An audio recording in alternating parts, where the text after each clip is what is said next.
Fair. So, But, okay, yeah. I want to know this. Housing prices, we're seeing, obviously, asking prices are at all-time highs. I was just looking at some charts, and I'm noticing that housing prices are at all-time highs, and they're ticking up, which usually in the summer they tick Yeah. down a little bit. They're actually ticking up. The listing prices are up. The number of homes coming on the market is going up, but pending sales is going down. Do you, all of a sudden, we have a shift going down on pending sales. Do you expect any kind of larger real estate shift? And could a real estate shift have an impact on the rest of the market? Or is it more likely that the Fed tries to raise rates and that hurts the real estate market? Well, if they raised rates, it would crush the real estate market, right? That's one of the reasons they're not going to do it, right? And they would crush all the markets. But I think that real estate represents a great inflation hedge for a lot of people, especially when you can buy real estate with very low down payments. Now, the people that don't have any money for a down payment, if you look at starter homes, people, I think, those aren't even there. The supply of those is like at a 50-year low. Yeah. And so you can't even buy those. But, people who have some money and they want to figure out where they can put it to hedge against inflation, buying a house makes a lot of sense. They take on debt that's going to get wiped out to inflation, and rents are going to go way up. And so, if you own your place, obviously you're not charging yourself rent. Your utilities are going to go up and things like that, but you pay those, even as a renter, you still generally have to pay your utility bills. But it's an asset that inflation is driving up the cost of building houses. And so the value of the houses that have already been built goes up. I mean, if the cost of replacing the houses, right? How much does it cost to build a house? If the cost of building a house doubles, then fewer people will build houses. They'll want to buy the houses that are already built. And so then the prices of those are going to go up. I mean, everything is going to go up. But of course, it's not just the price of the house that's going to go up. It's the price of everything inside it. I mean, the prices of the stuff in the refrigerator are going to go way up too. I mean, this is massive inflation. And this is the consequence, not just of, what's happened under Biden, but what happened under Trump, what happened under Obama. We have been printing money for years, decades. And a lot of those inflation chickens are now just starting to come home to roost. But there's a lot of them out there. And so we've got a lot of catching up to do. People have been scratching their heads wondering, why has inflation been so low? Well, it's not going to be low for long. And then it's going to average out and people are going to say, oh, gee, we actually had a lot of inflation. It just got, pushed backward. But we're going to catch up. So all those years of low inflation, now we're going to have a lot of very high inflation. And it's going to average into a much higher period. But the bigger problem is, how do you stop it? How do you turn off the spigot? Because you can't. I mean, under Ronald Reagan, when Paul Volcker was Fed chairman, and he was in a situation where he was looking at inflation spiraling, 20% interest rates was what it took to put out the fire. Now, this is going to be an even bigger fire. The problem is, how are we going to bring an even bigger hose? How are we going to take 25% interest rates? We got so much debt. We can't even get 2%. We don't even think we can handle 1%. But how are you going to put out a 10% inflation fire with a 1% interest rate? You can't do it. That's interesting. I want to ask you on wages, and this is a big part of inflation as well. The suggestion is that if you remove the wages of the hospitality or reopening sectors, and so you're just left with service and the non-reopening sector, wages are only going up about 0.1%, which is like 1.2% annualized. What's up with that? Is it unfair to take out the reopening sector? Is it just a matter of time before service starts blowing up? Because we haven't really seen that service price inflation yet.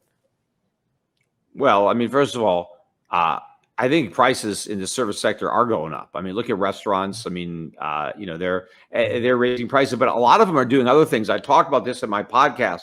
You have restaurants that are now imposing minimums. So if you at a restaurant, there's like $100 a person minimum. So that might not count as a price hike because the menu prices, but they're forcing you to spend more money, or they're just going to charge you a supplement.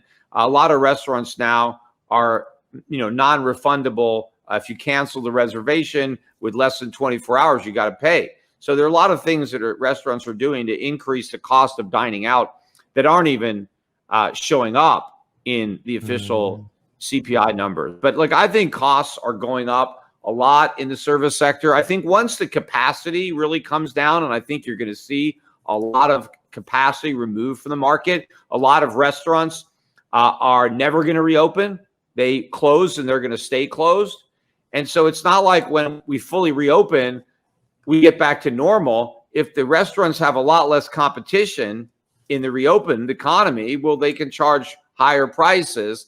And, you know, I think still there may be some social distancing going on for a while. The restaurants may not be packing in as many customers.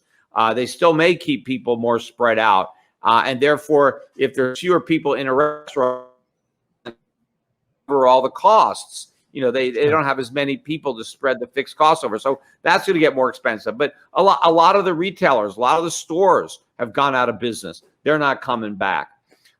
So I think the wages are going up. And of course, you know, these government benefits, I think, are going to continue to increase. These generous unemployment benefits, stipends, you know, they're now talking about making stimulus payments automatic. So you don't even have to vote for them. Like if something happens bad or the unemployment rate picks up, you know, there's automatically more checks mailed out to everybody.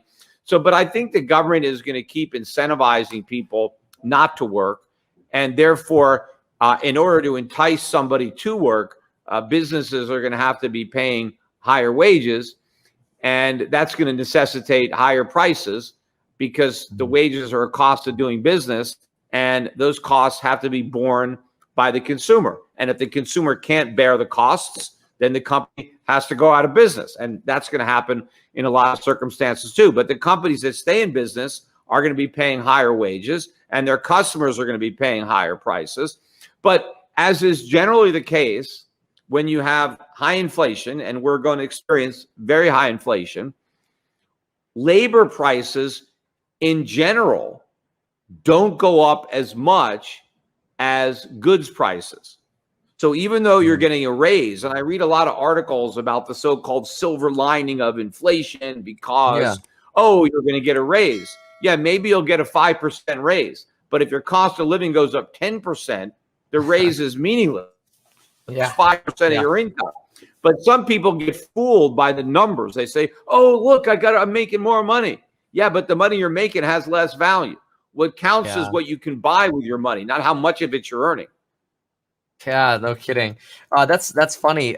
Somebody, I think there's a saying like, people are often asked, oh, would you rather have a 2% raise when inflation is 3%, or would you rather take a 1% pay cut when we have 2% deflation or whatever? And generally people always bias towards, oh, I want the raise, even though their purchasing power is evaporating. Yeah, and in fact, if you go back throughout the 19th century, you know, in America, where wages were relatively stable, people didn't get raises. You know, you got raises, obviously, as you gained experience and you become more valuable, right? So because now you have higher productivity, so you can command a higher salary.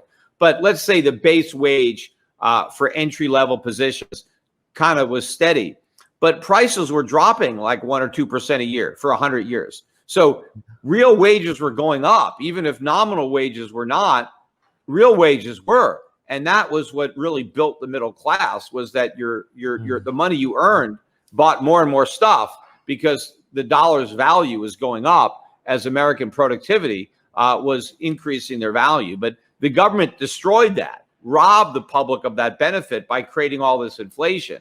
And so rising real wages are a thing of the past. Now you get rising nominal wages, but in real terms, people are making more, but they're actually earning less in terms of purchasing power.